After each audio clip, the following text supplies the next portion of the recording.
حضرت عبداللہ بن عمر رضی اللہ عنہ روایت کرتے ہیں کہ نبی کریم صلی اللہ علیہ وسلم نے ایک قصہ بیان فرمایا۔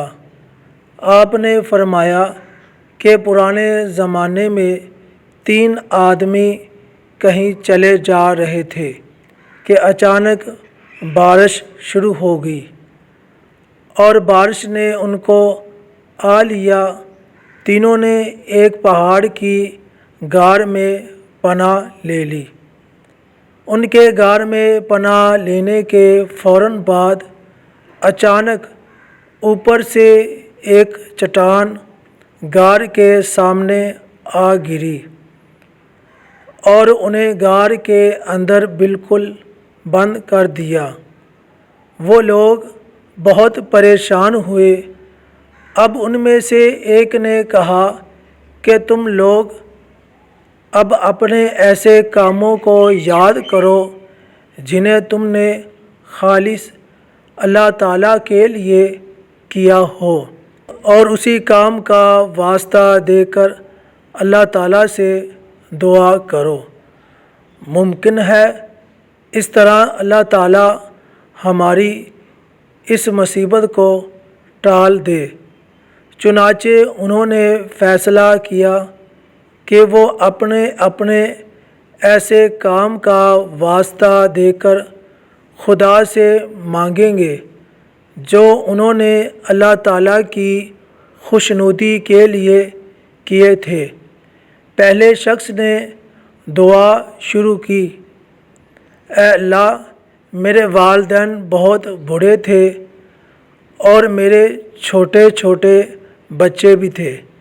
میں ان کے لیے جانور چرایا کرتا تھا، پھر جب واپس ہوتا تو دودھ دھوتا، اور میرا یہ طریقہ تھا کہ سب سے پہلے اپنی اولاد سے بھی پہلے میں والدین ہی کو دودھ پلاتا تھا۔ ایک دن دیر ہوگی اور رات گئے تک گھر واپس آیا۔ اس وقت میرے ماں باپ سو چکے تھے۔ میں نے معمول کے مطابق دودھ دوہا اور پیالہ لے کر میں ان کے سرہانے کھڑا ہو گیا۔ میں نے پسند نہیں کیا کہ انہیں جگاؤں، لیکن اپنے بچوں کو بھی والدین سے پہلے پلانا مجھے پسند نہیں تھا۔ بچے صبح تک میرے قدموں پر پڑے تڑپتے رہے، لیکن میں نے ان کو دودھ نہ دیا۔ یہاں تک صبح ہوگی اور سب سے پہلے میں نے وہ دودھ اپنے والدین کو پیش کیا۔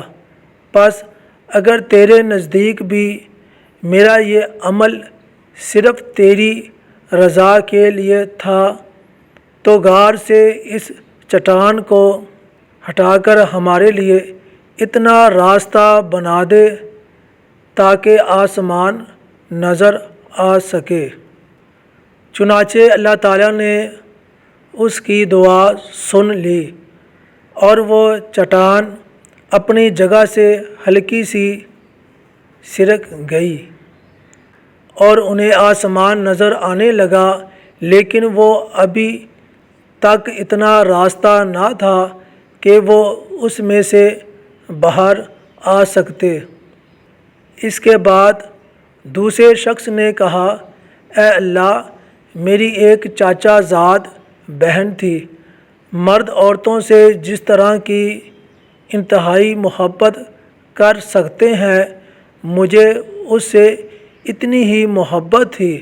میں نے اسے اپنے پاس بلانا چاہا لیکن وہ راضی نہ ہوتی تھی۔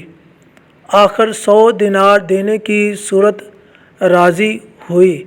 میں نے کوشش کی اور وہ رقم جمع کر لی۔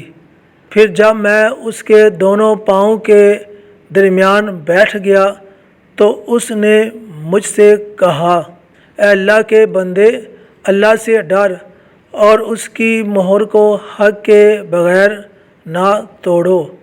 میں یہ سنتے ہی دور ہو گیا، اور یہ دور ہونا میرا صرف تیرے ڈر کی وجہ سے تھا۔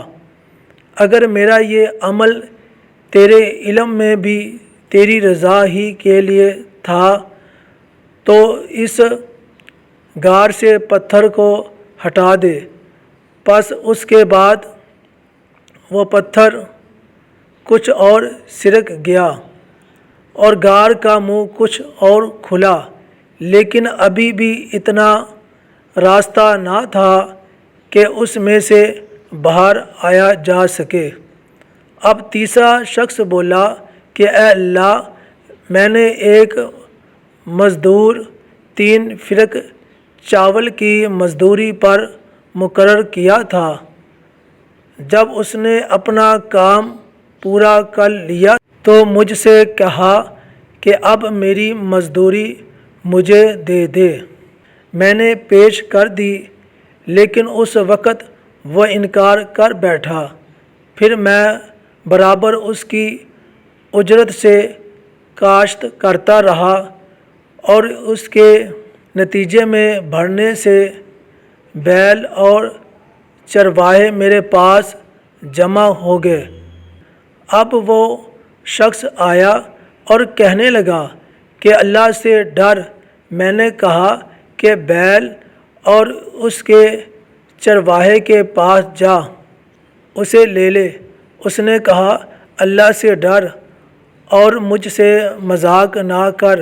میں نے کہا کہ مذاق نہیں کر رہا ہوں، یہ سب تیرا ہی ہے، کیونکہ یہ سب تیری مزدوری کے پیسوں کو تجارت میں لگا کر میں نے جمع کیا ہے۔